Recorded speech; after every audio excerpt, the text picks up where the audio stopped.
साथियों, super study zone online classes में आपका स्वागत करता हूं। दोस्तों, आज हम वास्तविक संख्याओं पर आधारित प्रश्नावली 1.1 सॉल्व करेंगे। इसमें हम क्वेश्चन 1 से लेकर क्वेश्चन नंबर 5 तक के सभी सवालों को हल करेंगे। तो चलिए स्टार्ट करते हैं। प्रश्न 1 ये कहता है, निम्नलिखित संख्या का HCF ज्ञात करने के लिए यूक्लिड विभाजन एल्गोरिदम का प्रयोग कीजिए। जिसमें से पहला क्वेश्चन क्या दे रखा है, 135 और 225। इस प्रकार के सवाल को हल करने के लिए सबसे पहले हम इन दोनों संख्याओं में तुलना कर लेते हैं। तो देखिए, 225 135 से बड़ा है। जो संख्या बड़ी होती है उसे हम A मान लेते हैं और जो छोटी होती है उसे हम B मान लेते हैं। तब यूक्लिड डिवीजन लीमा क्या कहती है? यूक्लिड डिवीजन लीमा के अनुसार A = BQ + R, अर्थात किन्हीं भी दो संख्या A व B के लिए दो पूर्ण संख्याएँ Q व R इस प्रकार विद्यमान होती हैं कि A = BQ + R। ये कहती है यूक्लिड डिवीजन लेमा, जहाँ पर R की वैल्यू 0 और B के बीच में लाई करती है। तो चलिए देखिए, हमने A की जगह पे क्या रखा 225 और B की जगह पे क्या रखा 135। अब आप ये सोच रहे हैं कि आखिर ये 1 और 90 कैसे आ गया? तो ये ऐसे आया हुआ है। जब हमने 135 से 225 को भाग किया तो देखिए एक बार में गया और हमारा रिमाइंडर कितना बचा 90, यानी कि इसको क्या कहा जाता है रिमाइंडर। और ये क्या होता है दोस्तों हमारा क्वोशंट। यहाँ पर जो नंबर होता है उसे B कहा जाता है और इसे कहा जाता है A। तो देखिए हमने A को क्या लिखा 225, B को 135 और Q यहाँ पे क्या आया हमारा 1 आया है, प्लस R की वैल्यू कितनी आई 90। अब देखिए यहाँ पर हमारा R 0 हो जाना चाहिए था, लेकिन R की वैल्यू 0 नहीं मिली है। और यूक्लिड डिवीजन लीमा यानी कि यूक्लिड डिवीजन एल्गोरिदम ये कहती है कि अगर R की वैल्यू 0 ना प्राप्त हो तो B A बन जाता है और R B बन जाता है। तो देखिए हमने क्या किया, A की जगह B को रखा, यानी कि देखिए इसको यहाँ पे रखा और 90 को कहाँ रखा, इसकी जगह पे देखिए इसको यहाँ पे रखा। सेम टू सेम फिर वही प्रोसीजर, हम 90 से किसको भाग देंगे 135 को। देखिए हमने इसको भाग दिया, फिर हमारा एक बार में गया और हमारा रिमाइंडर कितना आ गया 45 और क्वेश्चन कितना आ गया 1। फिर उसी तरह से देखिए 135 = 90 × 1 + 45। फिर देखिए यहाँ पर ये R होता है ना, R की वैल्यू फिर से 0 हमारी नहीं मिली, इसलिए फिर हम क्या करेंगे, इसमें यूक्लिड डिवीजन लेमा लगाएंगे। देखिए फिर हमने क्या किया, B को A बना दिया और R को B बना दिया। देखिए 90 को मैंने किसकी जगह लिखा A की जगह पे और 45 को किसकी जगह लिखा है B की जगह पे। अब हम इन दोनों में लगाते हैं। देखिए 45 से मैंने 90 को डिवाइड किया तो 45 2 × 90 होता है, ये पूरा पूरा कट गया। देखिए 90 = 45 × 2 + 0। अब देखिए R की वैल्यू 0 प्राप्त हो गई। यूक्लिड डिवीजन लेमा यानी कि यूक्लिड डिवीजन एल्गोरिदम ये कहती है कि अगर R की वैल्यू 0 प्राप्त हो जाती है तो यहाँ पर जो संख्या होती है अर्थात B उन दो संख्याओं की क्या होती है HCF होती है। तो देखिए HCF दो संख्याओं का HCF कितना है, कौन सी दो संख्याएं थी 135 और 225। तो इन दोनों संख्याओं का HCF कितना है 45। आई होप आपको ये क्वेश्चन समझ में आया होगा। चलिए इसी के दूसरे क्वेश्चन की ओर बढ़ते हैं। दोस्तों इसका दूसरा प्रश्न ये है कि 196 और 38,220 का HCF फाइंड करना है हमें किसकी सहायता से, यूक्लिड डिवीजन एल्गोरिदम के प्रयोग से। वही सबसे पहला स्टेप क्या करते हैं, इन दोनों संख्याओं के बीच में तुलना कर लेते हैं, जो कि इस तरह से है। यहाँ पर ये संख्या इस संख्या से बड़ी है, अर्थात जो बड़ी संख्या होती है उसे हम A मान लेते हैं और जो छोटी संख्या होती है उसे हम B मान लेते हैं। तब यूक्लिड डिवीजन लीमा के अनुसार क्या होता है कि A = BQ + R, जहाँ पर R की वैल्यू 0 और B के बीच में लाई करके। देखिए आप जितनी भी बार ये वाला स्टेटमेंट लिखेंगे उसमें ये वाला जो आपको है स्टेटमेंट जरूर लिखना पड़ेगा, ये प्रतिबंध आपको जरूर लिखना पड़ेगा। तो देखिए क्या है हमारा, A की जगह हमने 38,220 लिखा और B की जगह पे 196 लिखा। अब फिर ये कहाँ से आएगा, ये यहाँ से आएगा, भाग करके हमने 38,220 को 196 से भाग किया। तो देखिए पहले एक बार में गया 186 बचा, हमने 2 उतारा, उसके बाद में 109 बार गया 1764 आया, फिर हमने माइनस किया 98 बचा, फिर 0 आया, फिर 5 बार में ये पूरा का पूरा कट जाता है। अर्थात जब R की वैल्यू 0 प्राप्त हो जाती है, देखिए ये R ही तो है, जब R की वैल्यू 0 मिल जाती है यानी कि R की वैल्यू क्या मिली 0 मिली, तो यूक्लिड डिवीजन लेमा क्या कहती है कि जो संख्या यहाँ पर होती है अर्थात B, इन दोनों संख्याओं का HCF क्या होती है यहाँ वाली संख्या, अर्थात HCF 196 और 38,220 का कितना हुआ 196। ठीक है, चलिए आगे बढ़ते हैं। प्रश्न 1 का तीसरा प्रश्न है कि 867 और 255 का HCF यूक्लिड डिवीजन एल्गोरिदम की सहायता से ज्ञात कीजिए। तो सबसे पहला स्टेप इन दोनों संख्याओं के बीच में तुलना कर लेते हैं। देखिए 867 225 से बड़ा होता है, इसलिए इसको क्या मान लेंगे हम, ए मान लेंगे, तथा इसको क्या मान लेंगे, बी मान लेंगे। उसके बाद यूक्लिड डिवीजन लीमा क्या कहती है कि a is equals to b q plus r, जहाँ पर आर की वैल्यू जीरो और बी के बीच में लाई करेगी। देखिए हमने ए की जगह 867 लिखा और बी की जगह 225 लिखा। फिर वही पुराना क्वेश्चन, ये दो संख्याएं कहाँ से आ गई, तो ये संख्याएं यहाँ से आ गई। देखिए हमने क्या किया, 867 को 255 से भाग किया है, तो हमें क्या मिला, ये 3 बार में गया 765 हुआ, और इसको माइनस करने के बाद क्या मिला, 102। तो देखिए आर की वैल्यू कितनी हो गई, 2। ये क्या होता है हमारा, ये क्यू होता है, और ये क्या बचाता है आर, यानी कि रिमाइंडर होता है। तो वही क्यू की जगह हमने 3 लिखा और आर की जगह क्या लिखा, 102।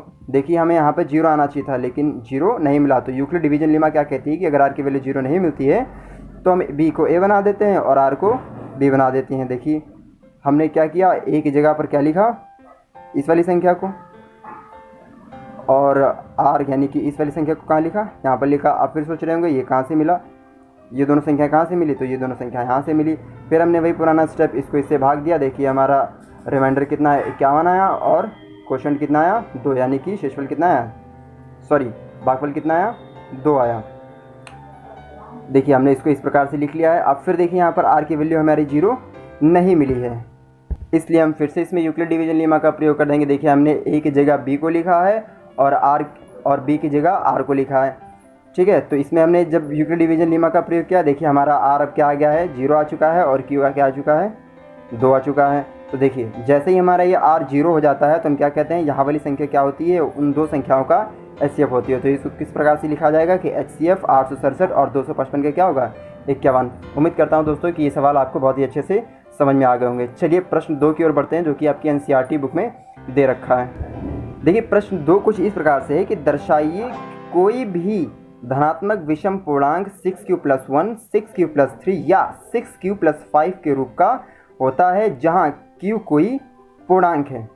अब देखिए पूर्णांक क्या होते हैं, पूर्णांक के बारे में मैं आपको पहले ही बता चुका हूँ। इंटीजर्स इसमें 0 से लेके +-1, +-2, +-3 ऐसे ही करके +- इनफाइनाइट तक की वैल्यूज़ होती हैं।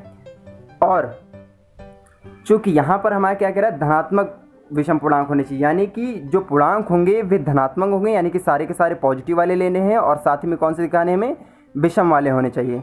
चलिए देखिए ऐसे क्वेश्चन को कैसे सॉल्व करते हैं। माना कोई धन पूर्णांक मान लिया हमने, क्या है, ए है, तथा बी की वैल्यू 6। बी की वैल्यू हमने 6 की क्यों ली है, क्योंकि देखिए यहाँ पे क्यू के कोफिशिएंट क्या है, 6, यहाँ भी क्यू का कोफिशिएंट क्या है, 6, यहाँ भी क्यू का कोफिशिएंट क्या है, 6। दोस्तों इस प्रकार के आपको जितने भी सवाल मिलेंगे उन सभी में आप कोई धन पूर्णांक ए मानेंगे तथा बी वो वैल्यू मानेंगे जो इनके कोफिशिएंट में दे रखी होगी। फिर क्या करना है, हमें यूक्लिड डिवीजन लीमा का प्रयोग करना है। तो देखिए यूक्लिड डिवीजन लीमा के अनुसार क्या होता है, a is equals to b q plus r, जहाँ पर आर की वैल्यू 0 से लेकर बी के बीच में लाई करेगी। देखिए हमने ए की इज इक्वल्स टू बी की वैल्यू क्या मानी थी, 6, तो 6 रखा, क्यू प्लस आर, और यहाँ भी हमने वही वैल्यू रख दी 0, सॉरी आर की वैल्यू किसके बीच में लाई करेगी, 0, और अब बी की वैल्यू क्या हो गई, 6, यानी कि जो आर होगा वो 0 से स्टार्ट होकर 6 तक जाएगा। और चूंकि आर की यहाँ पर कौन सा ये वाला साइन नहीं लगा है, इसलिए ये वैल्यू क्या होगी, आर से छोटी होगी। तो देखिए आर की वैल्यू क्या मिली हमें, 0, 1, 2, 3, 4, 5, 6 इसलिए नहीं लिया हमने क्योंकि यहाँ पर ये वाला साइन लगा, और यहाँ पर 0 इसलिए लगा क्योंकि ये वाला साइन ये होता है इक्वल टू का साइन। ठीक है, आप ये प्रतिबंध दे सकते हैं। चलिए अब इसकी वैल्यू पुट करते हैं। तो देखिए जब हमने r की वैल्यू 0 रखी तब a is equals to 6q plus 0 मिला।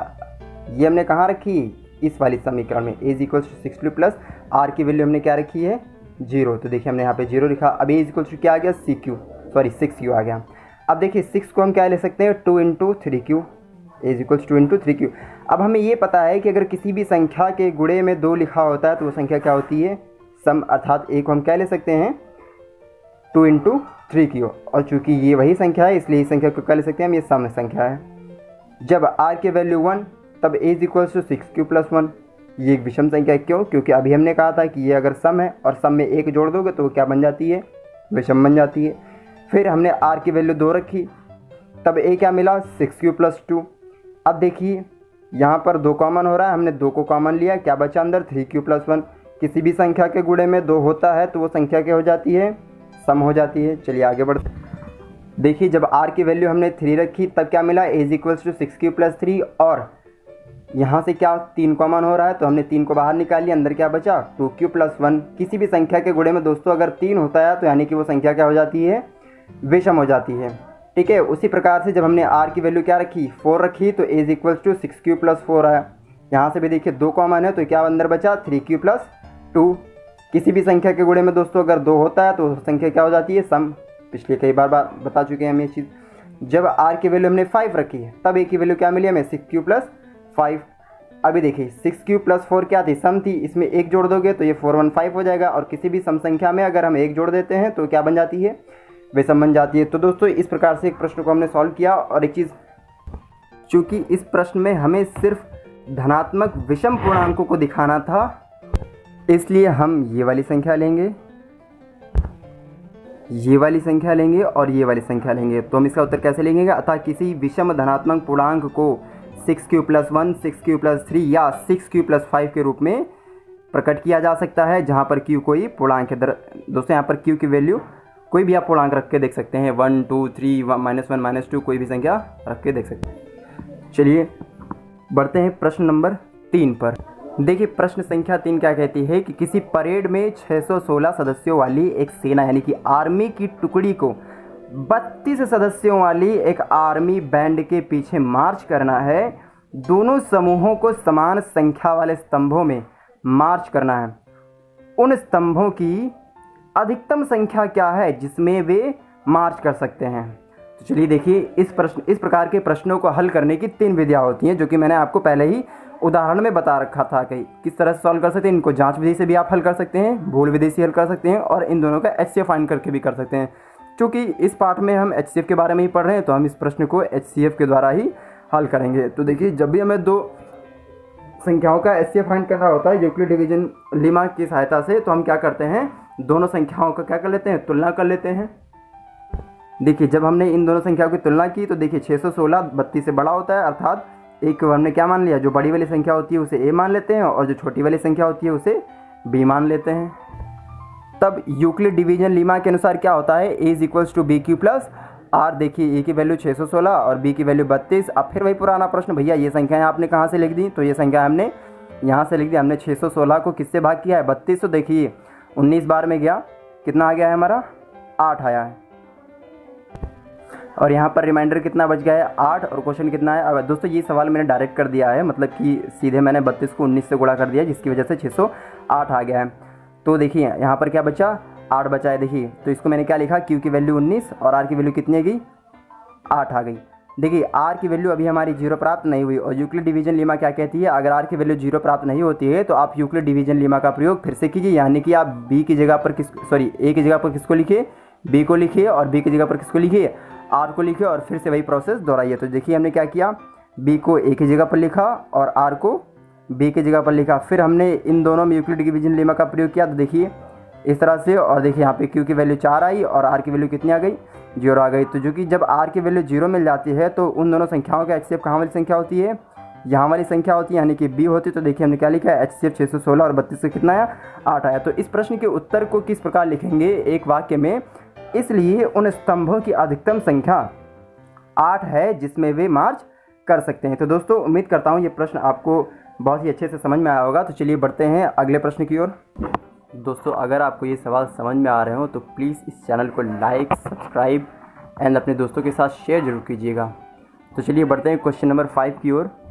यूक्लिड विभाजन प्रमेयिका का प्रयोग करके दर्शाइए कि किसी धनात्मक पूर्णांक का वर्ग किसी पूर्णांक m के लिए 3m या 3m+1 के रूप का होता है। देखिए इस तरह का सवाल को किस तरह से सॉल्व करते हैं। माना कोई धनात्मक पूर्णांक a है तथा b कितना है, 3। मैंने आपको पहले ही बताया था, इस तरह के जब भी सवाल होता है तो यहाँ पर b की वैल्यू कितनी मानते हैं, जो m के गुणांक में होता है, मतलब कि यहाँ वाली संख्या के जो गुणांक में होता है, कोफिशिएंट में, उस वाली संख्या को क्या मानते हैं, b = 3 मानते हैं। तब यूक्लिड विभाजन प्रमेयिका के अनुसार क्या होता है कि a = bq + 3, जहाँ पर r की वैल्यू 0 और b के बीच में लाई करेगी। देखिए हमने b की वैल्यू क्या रखा, 3 रखा, यहाँ भी हमने b की वैल्यू 3 रखा। तो यहाँ से हमें क्या मिला, a = 3q + r। और यहाँ पर जो r होगा अब हम उसको कहाँ से कहाँ तक भगाएंगे, 0 से लेके 3 के बीच में। देखिए ये 3 के बीच में भगाएंगे, यानी कि r की वैल्यू कितनी मिलेगी हमारी, 0 मिलेगी, 1 मिलेगी, 2 मिलेगी। अब आप यहाँ पर हमसे ये पूछ सकते हैं कि भैया आप यहाँ पर 0 ले रहे हैं लेकिन 3 क्यों ले रहे हैं। तो देखिए भैया यहाँ पर ये वाला साइन लगा हुआ है। कौन सा लगा हुआ है? ये वाला। इसका मतलब होता है greater than and equal to. तो इससे बड़ा भी होगा और इसके इक्वल भी होगा, लेकिन यहाँ पर सिर्फ लेस देन लिखा हुआ है, यानी कि 3 से कम होगा, उसके बराबर नहीं होगा। इसीलिए हमारी आर की वैल्यू कौन कौन सी मिली है? 0 मिली है, 1 मिली है और 2 मिली है। तो चलिए देखते हैं, जब आर की वैल्यू हम 1 रखते हैं तब क्या मिलता है? A is equals to 3q plus 0। कहाँ से आया भैया? हमने आर की वैल्यू यहाँ पर क्या रखी है? 0 रखी है, तब हमें क्या मिला? A is equals to 3q plus 0, जो हमने यहाँ पर लिख रखा है। ठीक है, फिर क्या हुआ दोस्तों? ए इज इक्वल्स टू 3q, क्योंकि 0 का किसी भी संख्या में जोड़ेंगे तो वही संख्या रह जाती है। अब चूंकि लिखा हुआ था प्रश्न में कि किसी धनात्मक पूर्णांक का वर्ग, तो अब हम क्या करना पड़ेगा कि इन दोनों संख्याओं का वर्ग करना पड़ेगा। अब देखिए यहाँ पे इक्वल का साइन लगा हुआ है, तो अगर जो इस पक्ष में करना पड़ेगा वो इस पक्ष में भी करना पड़ेगा। इसलिए हमेशा क्या लिखा जाता है? दोनों पक्षों का वर्ग करने पर। तो इस पक्ष का हमने वर्ग किया तो ये तो ए स्क्वायर हो गया, और 3q का स्क्वायर क्या होता है? 9q square. अब एक चीज़ देखिए, हम 9 को क्या ले सकते हैं? 3 इंटू 3। वैसे भी स्क्वायर का मतलब क्या होता है? उसी संख्या से 2 बार गुणा। तो हमने क्या लिखा? 3 इंटू 3। अब क्या करा? माना m is equal to 3q square. हमने इतने पार्ट को क्या मान लिया कि ये क्या है? m, जहाँ पर q कोई पूर्णांक है। भाई कोई भी पूर्णांक हो सकता है, 0 से लेके आप प्लस माइनस इन्फिनिटी, तो कोई भी वैल्यू रख दिए, प्लस माइनस 1 2 3 कुछ भी रख दीजिए। तो ए स्क्वायर की वैल्यू क्या मिल गई? ये 3 रहा, और इसको हमने क्या माना था? m माना था, तो देखिए हमने m ले लिया, यानी कि हमें ए स्क्वायर क्या मिल गया? एक किस रूप का मिल गया? 3m प्लस 1 के रूप का मिल गया। अब क्या करेंगे? जब r की वैल्यू 1 रखते हैं तब क्या मिलता है? a is equal to 3q plus 1।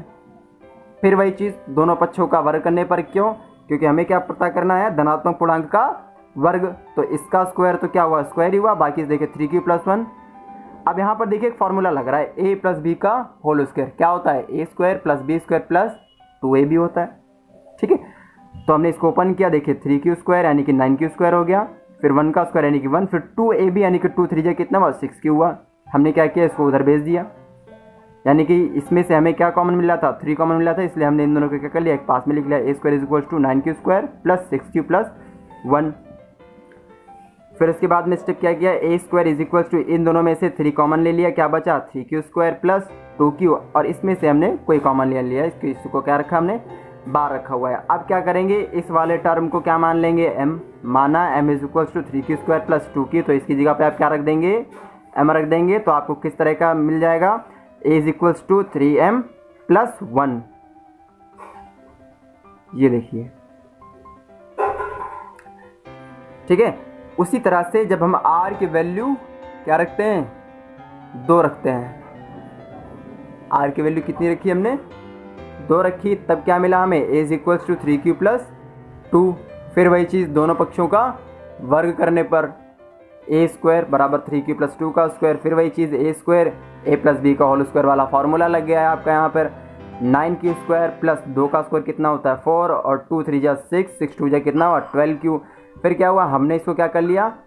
देखिए अब यहाँ पर समझने वाली बात है, a स्क्वायर बराबर 9q स्क्वायर प्लस 12 को यहाँ पर लिख लिया। अब आप ये समझ रहे होंगे हमें 3 प्लस 1 क्यों लिखा? क्योंकि देखिए अगर हम इसको यहाँ पे 3 लिख देंगे और प्लस 1 भी लिख देंगे तो होगा क्या? इससे इस पर तो कोई फ़र्क नहीं पड़ेगा, लेकिन हमारा काम ये हो जाएगा कि हम इस पूरे में से क्या कॉमन ले सकेंगे? 3 कॉमन ले सकेंगे। तो देखिए हमने यहाँ पे 3 कॉमन ले लिया, इसमें से अंदर क्या बचा? 3q square plus 4q plus 1। फिर वही चीज़ जो 3 के कोफिशिएंट में हो उसको क्या मान लेना है? हमें m मान लेना है। अब हमने इसको क्या मान लिया? m मान लिया। तो हमारा किस तरह का पूर्णांक प्राप्त हो गया? A square is equal to 3m plus 1। ठीक है, आई होप आपको यहाँ तक समझ में आया होगा। चलिए आगे बढ़ते। तो अभी तक हमने जितने भी प्रश्न सॉल्व किए उसमें हमने देखा कि किसी भी संख्या के वर्ग को 3m लिख सकते हैं, और क्या लिख सकते हैं? 3m plus 1। और उसके बाद फिर देखिए हमारा दोस्त क्या आ रहा है? 3m प्लस 1, यानी कि किसी भी संख्या के, यानी कि किसी भी धन पूर्णांक के वर्ग को हम किस फॉर्म में लिख सकते हैं? 3m या 3m प्लस 1 के फॉर्म में लिख सकते हैं। तो वही लिखा हुआ है, अतः किसी धनात्मक पूर्णांक का वर्ग किसी पूर्णांक m के लिए 3m या 3m प्लस 1 के रूप का होता है। आई होप आपको ये प्रश्न समझ में आया होगा। अगर ऐसा है तो इस वीडियो को प्लीज़ लाइक कीजिए, शेयर कीजिए और चैनल को सब्सक्राइब भी कीजिए। तो चलिए बढ़ते हैं दोस्तों क्वेश्चन नंबर 5 की ओर। तो चलिए क्वेश्चन नंबर 5 को सॉल्व करते हैं, जो कि इस प्रकार है। यूक्लिड विभाजन प्रमेय का प्रयोग करके दर्शाइए कि किसी धनात्मक पूर्णांक का घन 9m 9m प्लस 1 या 9m प्लस 8 के रूप का होता है। दोस्तों इस सवाल को करने के दो तरीके हैं और दोनों ही तरीके हम इस वीडियो में कवर करने वाले हैं। चलिए देखते हैं पहले तरीके से कैसे, जैसे कि अभी तक हम सीखते चले आ रहे हैं उसी तरह से करते हैं। तो क्या हमने क्या माना कोई धन पूर्णांक क्या है, a है तथा b कितना माना हमने 9। b की वैल्यू 9 क्यों लेते हैं, क्योंकि यहाँ पर m का गुणांक कितना है 9 है, यहाँ पर कितना गुणांक है 9 है। अभी तक हम पिछले सवालों में देखते आ रहे हैं b की वैल्यू वही लेते हैं जो इसके कोफिशिएंट होते हैं। तब यूक्लिड डिवीजन लेमा के अनुसार a is equals to bq plus r, जहाँ पर r की वैल्यू 0 और b के बीच में लाई करेगी। देखिए हमने b की वैल्यू डाली यानी कि a is equals to 9q plus r। यहाँ भी हमने b की वैल्यू 9 रखी, जिससे हमें ये पता चला कि अब r की वैल्यू कहाँ से कहाँ तक दौड़ेगी, 0 से लेके 9 के 20 के बीच में दौड़ेगी। अर्थात r की वैल्यू हमें क्या मिली 0 1 2 3 4 5 6 7 और 8। 9 क्यों नहीं लिया, फिर वही पुराना क्वेश्चन, क्योंकि यहाँ पर ये वाला साइन इक्वल टू का साइन नहीं लगा है। जब r की वैल्यू हम 0 रखते हैं तब देखिए हमें क्या मिलता है, a is equal to 9q plus 0। किसी भी संख्या में 0 को ऐड करेंगे तो उसमें कोई फर्क नहीं पड़ेगा, यानी कि a is equal to 9q आ गया। अब चूंकि देखने वाली बात ये थी कि हमें प्रश्न में दर्शाना था कि किसी धनात्मक पूर्णांक का घन अर्थात क्यूब, तो हम क्या करेंगे कि हम दोनों पक्षों में क्या कर देंगे, घन कर देंगे, क्योंकि हमें इसका क्या लेना है, क्यूब लेना है। और जो भी हम अगर किसी समीकरण में किसी एक पक्ष में कोई परिवर्तन करना होता है तो वही परिवर्तन हमें दूसरे पक्ष में भी करना होता है, तभी वो इक्वेशन बैलेंस्ड मानी जाती है। तो हम क्या करेंगे, दोनों पक्षों का घन कर देंगे। तो हमें क्या मिलेगा, देखिए यहाँ पे हमने इसका क्यूब किया और इसका क्यूब किया। अब a का क्यूब क्या हुआ, a क्यूब, और 9 का क्यूब, किसी भी संख्या के क्यूब का मतलब क्या होता है, उसी संख्या का उसी के संख्या के साथ 3 बार गुणा। तो देखिए 9 को मैंने 3 बार लिख लिया और क्यूब को 3 बार गुणा करेंगे तो घातें जुड़ के 3 हो जाएंगी। अब हमने क्या किया, 9 को ऐसे ही बचा लिया, बाकी 9 9 जा 81 कर लिया, क्यूब क्यूब कर लिया। अब यहाँ पर देखने वाली बात यह है कि हमने क्या किया, इस चीज़ को यानी कि 81 क्यूब क्यूब को m मान लिया। माना 81 क्यूब क्यूब क्या है, m है। तब हमें क्या मिलेगा कि a क्यूब बराबर 9m। देखिए एक रूप हमें प्राप्त हो गया, किस रूप में ले सकते हैं, 9m के रूप में। उसी तरह से जब हम r की वैल्यू 1 रखेंगे तब हमारा क्या मिलेगा, a is equal to 9q plus 1। फिर दोनों पक्षों का घन करने पर देखिए हमने दोनों पक्षों का घन कर लिया। यहाँ पर देखिए a प्लस बी का होल क्यूब बनना है। एक फॉर्मूला होता है a प्लस बी का होल क्यूब, क्या होता है, a cube plus b cube plus 3ab bracket में a प्लस बी। तो हम उस फॉर्मूले को इस पर अप्लाई करेंगे तो देखिए हमें क्या मिला है, a cube is equal to पहले पद का क्यूब। देखिए इसको हमने पहले स्टेप में जैसे किया था उसी तरह से हमने पहले पद को बचा लिया, बाकी दूसरे का क्या कर दिया, मल्टीप्लाई करके 81 क्यूब कर दिया है। बाकी 1 का क्यूब क्या होता है, 1 होता है। फिर 3ab ब्रैकेट में a प्लस बी, यानी कि इन दोनों टर्म को हमने लिखा। उसके बाद में देखिए हमने क्या किया, फिर यहाँ से देखिए हमने इस वाले टर्म को एक साथ ले लिया, इन दोनों टर्म को एक साथ ले लिया और 1 को क्या किया, अलग कर लिया। इस पूरे टर्म को हमने एक साथ इसलिए किया क्योंकि देखिए इसमें 9 कॉमन आ रहा है, हमने इसमें 9 कॉमन ले लिया। बाकी अंदर क्या बचा है, 81 Q cube plus 3q bracket में 9q प्लस 1 ब्रैकेट क्लोज और प्लस में 1 तो लिखा ही था। अब हम दोस्तों क्या करेंगे, इस पूरे पक्ष जो ये ब्रैकेट में लिखा हुआ है इतने टर्म को क्या मान लेंगे, m मान लेंगे। देखिए माना m बराबर कितना है, ये 81 Q cube plus 3q bracket में 9q प्लस 1। इतने पूरे टर्म को अगर हम q मान ले, m मान लेंगे तो क्या हो जाएगा 9, और इसको जो हमने m माना है प्लस 1। देखिए हमें दूसरा रूप भी मिल गया, क्या मिला, a cube is equal to 9m plus 1। उसी तरह से जब हम r के वैल्यू 2 रखेंगे तब हमें मिलेगा a is equal to 9q plus 2। Same to same फिर दोनों पक्षों का घन करने पर हमें ये वाला टर्म मिलेगा। उसके बाद हम क्या करेंगे, जिनमें कॉमन आ रहा होगा उनको एक साथ कर लेंगे। फिर क्या हुआ, देखिए हमने इतने टर्म को क्या माना, m मान लिया प्लस में 8। क्यों, क्योंकि 2 का क्यूब क्या होता है, 8 होता है। 8 को हमने बाहर रख लिया, क्या मिला हमें, a cube is equal to 9m plus 1। जैसे हमने अभी पिछले स्टेप्स में किया था ये भी एकदम उसी की तरह है। उसके बाद जब हमने r की वैल्यू 3 रखी तब देखिए हमें किस रूप में मिला, a is equal to 9q plus 3। फिर हमने इसका क्यूब किया, देखिए फिर हमने जो 9 के कोफिशिएंट में क्या आ रहा है यहाँ पे, देखिए ये ऐसा क्यों हुआ, क्योंकि यहाँ पर a क्यूब की वैल्यू कितनी थी, 9 मल्टीप्लाई 81 क्यूब प्लस 9 इंटू 3। ये ऐसा क्यों हुआ, क्योंकि यहाँ पे 3 का क्यूब था, यानी कि 3 इंटू 3 इंटू 3। तो हमने इसको 9 इंटू 3 लिखा, 3 का मल्टीप्लाई कर लिया और 3 ये हमने अपने सुविधा के लिए, क्यों, क्योंकि अभी हमें इसमें से 9 कॉमन लेना है। देखिए हमने इस पूरे टर्म में से क्या किया, 9 कॉमन ले लिया, तो अंदर क्या बचा, 81 Q cube plus 3 plus 9q bracket में 9q प्लस 3। अब हमने क्या किया, इस पूरे टर्म को क्या मान लिया, m मान लिया।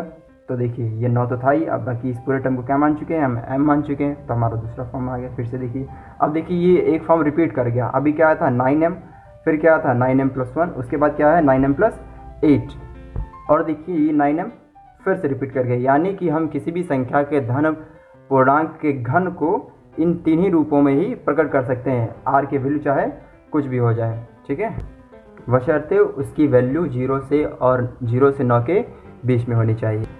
ये देखिए उसी तरह से हमने जब r की वैल्यू 4 रखा तो हमें क्या मिला, a = 9q+4। फिर उसी तरह से हमने इसका क्यूब किया, इसको ब्रैकेट को ओपन किया हमने फार्मूले की सहायता से। फिर हमने इसको इसी तरह से लिखा, ये हमने 64 लिखा, क्यों, क्योंकि 4 का क्यूब क्या होता है 64 होता है। इसको हमने एज इट इज़ लिख लिया। फिर देखिए हमने क्या कि ये 64 को अपनी सुविधा के लिए हमने 63+1 लिखा है, बाकी इन दोनों को हमने एक साथ कर लिया था। इसको हमने क्या लिखा है 63+1, क्यों किया, क्योंकि हमने इस पूरे टर्म में से क्या कॉमन मिलने वाला है 9, तो हमने देखिए इसमें से 9 कॉमन लिया, तो क्या बचा है 81 की क्यूब प्लस 12 क्यूब, यहाँ से कॉमन लिया भाई तो यही तो बचेगा। उसके बाद में प्लस 9 7 जा 63 होता है ना, तो ये कट गया। अब देखिए यहाँ पे क्या हुआ, हमने 9 के कोफिशिएंट वाला जितना टर्म था उसको क्या मान लिया, m, ना टर्म था इसको क्या मान लिया हमने, m मान लिया। तो देखिए क्या बचा है, a³ = 9, इसको तो हमने m मान रखा है तो m हो गया, और प्लस में 1 चल रहा था, फिर रिपीट कर गया वही सेकंड वाला टर्म जो आया था अभी हमारा। इसी तरह से जब r की वैल्यू 5 रखेंगे तब a की वैल्यू हमें क्या मिलेगी a = 9q+। फिर उसी तरह से हमने दोनों पक्षों का क्यूब किया, तो देखिए हमें क्या मिला, a³ = 9 × 81q³ plus 125 plus 9 × 15q, bracket में 9q + 5। a³ की वैल्यू कितना है, ये देखिए ये आई, हमने इनको और इनको एक साथ लिख लिया है, और बाकी इसको क्या लिखा है 117 + 8, ये है 117, 117 + 8, तो भाई 117 और 8 को जोड़ेंगे तो यही तो आएगा। हमने ये देखिए अपनी सुविधा के लिए किया है ताकि हम इसमें से क्या कॉमन ले सके, 9 कॉमन ले सकें। तो देखिए हमने जब इन तीनों में से 9 कॉमन लिया तो क्या हुआ 81 की क्यूब प्लस 15 क्यूब, ब्रैकेट में 9q + 5, ब्रैकेट में यहाँ से इसको जब मैंने कॉमन लिया तो क्या हुआ, ये 13 बचा प्लस 8। अब देखिए फिर से वही पुराना काम, इस पूरे टर्म को क्या मान लेना है, इस पूरे टर्म को क्या मान लेना है, m मान लेना है। तब देखिए 9 और इस पूरे टर्म को क्या मान लिया मैंने, m मान लिया प्लस 8, फिर वही पूरा रिपीट कर गया। उसी तरह से जब हम r की वैल्यू 6 रखेंगे तब हमारा a क्या मिलेगा 9q + 6। इसके बाद हमने क्या किया, दोनों पक्षों का घन किया यानी कि क्यूब किया। फिर हमें क्या मिला, देखिए a³ = 9 × 81q³ प्लस 3 × 6 लिखा, क्यों, क्योंकि किसी भी संख्या का क्यूब करेंगे यानी कि 3 टाइम उसको उसी संख्या से मल्टीप्लाई करना है। फिर 9 × 12q, अब ये कहाँ से आता है, आपको शायद कन्फ्यूजन कर रहा होगा, 3ab होता है ना, तो क्या हुआ 3ab, हमने क्या किया इनका मल्टीप्लाई कर लिया, इसको नहीं किया हमने, क्यों, अपने सहायता के लिए, ताकि हमें अभी कॉमन भी लेना है। बाकी इसको हमने एज इट इज़ अंदर रखा। अब देखिए यहाँ से क्या किया हमने, इस पूरे टर्म में देखिए इसको हम क्या ले सकते हैं, यहाँ पे एक समझने वाली बात है, देखिए इसको हम क्या ले सकते हैं 2 × 3, इसको क्या ले सकते हैं 2 × 3, इसको क्या ले सकते हैं 2 × 3। तो हमने क्या किया 3 3 जा 9, तो ये लिख लिया, समझिए 3 3 जा 9, तो ये हमने लिख लिया। बाकी 24, 2 2 जा 4, 4 2 जा 8 और 8 3 जा 24, ये हमने अपनी सुविधा के लिए किया हुआ है। फिर उसके बाद में क्या हुआ, ये 9 टू एज इट इज़ जैसा था वैसे हमने इसको उतार लिया। फिर क्या करना है, इस पूरे टर्म में से देखिए 9 कॉमन आ रहा है हर बार, हमने पूरे में से 9 कॉमन कर लिया। देखिए 9 तो बचा। अब हमने क्या किया, इस पूरे टर्म को क्या मान लिया, m मान लिया। m की वैल्यू देखते हैं, वही किसी भी संख्या का घन किस रूप में लिखा जा सकता है, 9m के रूप में लिखा जा सकता है। उसी तरह से देखिए दोस्तों मैंने डायरेक्ट कर दिया है, आप इसको जैसे मैंने पहले सॉल्व किया उसी तरह से आप इसे सॉल्व कर सकते हैं। जब आप इसकी r की वैल्यू 7 रखेंगे तो आपको ये इक्वेशन कुछ इस फॉर्म में मिलेगी। जब आप क्यूब करेंगे तो क्यूब वाले जितने भी पार्ट आ रहे होंगे जिसमें से आपको 9 कॉमन मिल रहा होगा उसको आप m मान लीजिएगा, ताकि आपको एक क्यूब इस फॉर्म का मिल जाएगा। फिर r = 8 रखने पर आपको इस फॉर्म में मिल जाएगी। अतः हम इतनी देर से देख रहे हैं कि हम जितनी भी पूर्णांकों का क्यूब करते चले आ रहे हैं वो किस फॉर्म का मिलता चला रहा है, 9m 9m+1 और 9m+8 का। तो वही हमने लिखा हुआ है, अतः किसी धनात्मक पूर्णांक का घन 9m 9m+1 या 9m+8 के रूप का होता है। उम्मीद करता हूँ दोस्तों ये पहला मेथड आपको बहुत ही अच्छे से समझ में आया होगा। और चलिए अब बढ़ते हैं दूसरे मेथड की ओर, आखिर इस क्वेश्चन को दूसरे मेथड से कैसे कर सकते हैं। देखिए दूसरा मेथड ये कहता है कि अब b की वैल्यू आप 3 भी रख सकते हैं। b की वैल्यू आप क्या रख सकते हैं, 3 भी रख सकते हैं। क्यों रख सकते हैं, क्योंकि भाई 9 को आप क्या ले सकते हैं 3 × 3, अर्थात जो प्रतिबंध ये सॉल्व कर सकता है, मतलब ये फॉलो करता है, वो ये भी फॉलो करेंगे। इसलिए हमने b की वैल्यू क्या ले ली है, 3 ले ली है। चलिए देखते हैं करके। तो हमने क्या किया, माना b इज इक्वल्स टू 3, बाकी वो धन पूर्णांक वही माना था, माना कोई भी धन पूर्णांक क्या है इज इक्वल्स टू a है और b की वैल्यू 3 है। तब यूडीएल क्या कहती है, यानी कि यूक्लिड डिवीजन लीमा हमारी क्या कहती है, वो ये कहती है कि a is equals to b q plus r, जहाँ पर r की वैल्यू 0 और b के बीच में लाई करेगी। b की वैल्यू हमने 3 रखा है पुराने मेथड की तरह, जैसे हमने अभी तक करते आए हुए हैं। देखिए यहाँ पर हमने वैल्यू रखी, तो हमारी r की वैल्यू कहाँ से कहाँ तक मिल गई, 0 से 2 तक मिल गई। आप आई थिंक आपको अभी बताने की जरूरत नहीं पड़ेगी कि हमने 3 क्यों लिया है। तो देखिए उसी तरह से जब हमने r की वैल्यू 0 रखी तो हमारा क्या मिला है, a is equals to 3q plus 0, a is equals to क्या मिला हमें 3q। अब क्या करने वाले हैं दोस्तों, हम दोनों पक्षों का घन करने वाले हैं। तो देखिए दोनों पक्षों का हम घन करेंगे तो क्या होगा, ये होगा एंड ये होगा। तो हम ये क्या हो जाएगा, a cube is equals to इसको क्या ले सकते हैं 3 इंटू 3 और q का क्यूब कितना होता है, ये होता है। अब हमें चूंकि 9 के फॉर्म का लाना है, इसलिए हम क्या करेंगे, इनका मल्टीप्लाई करेंगे, 3 3 या 9। अब बाकी ये इसी तरह से लिखा रहने दीजिए। आई होप आपको समझ में आ गया होगा। माना अब हम यहाँ पे क्या मान लेंगे, जो 9 के गोड़े में लिखा हुआ है यानी कि 3q क्यूब, इसको क्या मान लेंगे, m मान लेंगे। अगर आप इस टर्म को m मान लेते हैं तो क्या मिल जाता है आपको, a cube is equals to 9m। देखिए आपको पहला रूप मिल गया, जैसे अभी तक हम सॉल्व करते आए हुए हैं। ठीक है, चलिए आगे। अब जब हम r की वैल्यू 1 रखते हैं तब देखिए हमें इक्वेशन क्या मिलती है, तब हमें मिलता है a is equals to 3q plus 1 मिलती है। अब क्या करेंगे, फिर से वही पुराना काम, दोनों पक्षों का क्या करेंगे, घन करने पर। ठीक है, दोनों पक्षों का घन करेंगे तो क्या मिलेगा हमें, देखिए ये a क्यूब तो एज इट इज़ रहा, ये 3q प्लस 1 का होल क्यूब हो जाएगा। फिर वही चीज़, यहाँ फार्मूला लग रहा है, कौन सा फार्मूला लग रहा है, a प्लस बी का होल क्यूब वाला फार्मूला लग रहा है। तो ये जगह a cube plus b cube plus 3ab और ब्रैकेट में a प्लस बी लगा दी। यहाँ पे a क्यूब तो वैसे ही है हमारा, a क्यूब का क्यूब क्या होगा, a क्यूब होगा, और 3 क्यूब क्या होगा, 3q का क्यूब, मतलब पहले पद का क्यूब प्लस 1 का क्यूब प्लस 3 इंटू 3q तो 1 ब्रैकेट में 3q प्लस 1। अब क्या हुआ, देखिए ये a क्यूब तो ऐसे ही रहा। अब इसको क्या ले सकते हैं हम, 3 into 3 q cube plus 1 plus 3 3 जा 9q, 1 का तो मल्टीप्लाई वही रहा ना, 3q प्लस 1। इसमें से देखिए इसको मल्टीप्लाई कर डालिए तो क्या मिल जाएगा आपको, 3 3 जा 9 मल्टीप्लाई, अब इसको ब्रैकेट में कर लीजिए, 3q क्यूब प्लस 1 को उधर भेज दिए। बाकी देखिए ये सजाती पद है, इसको एक साथ ले आइए, 3q प्लस 1। अब देखिए इस पूरे टर्म में से आपको 9 कॉमन मिल रहा है, इस पूरे टर्म में से आपको 9 कॉमन मिल रहा है। तो ये क्या हो जाएगा, a cube is equals to 9 common लिया, क्या बचा 3q क्यूब प्लस ये क्या बचा q, और ब्रैकेट में क्या हो जाएगा 3q प्लस 1